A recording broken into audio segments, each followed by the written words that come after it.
In today's video, I am going to teach you how to create a Gmail email account from scratch. Start by opening your web browser and going to gmail.com. On the Gmail page, look for the option that says Create Account. Click it, then choose For My Personal Use.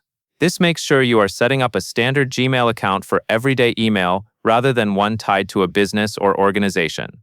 Next, you will be guided through a few pages where Google collects basic information. Enter your name, then click Next. After that, enter your birthday and select your gender, clicking Next after each section.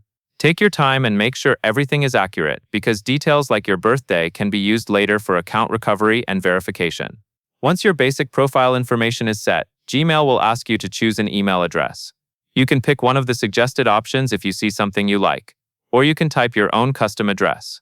Try to choose something you will feel comfortable sharing and keep it simple so it is easy to remember. When you have selected or entered the address you want, click Next.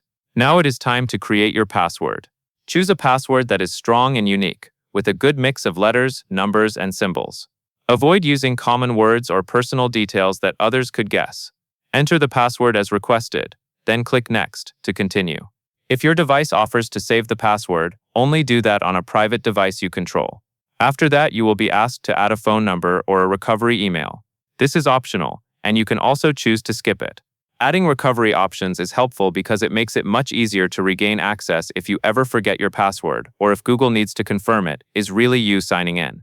Next, click Next to review and confirm your account details. Read through the information on the screen to make sure it looks correct. Finally, you will see Google Privacy and Terms.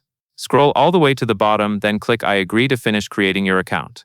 Gmail will load your new inbox and you will be ready to send and receive emails. And that is all there is to it.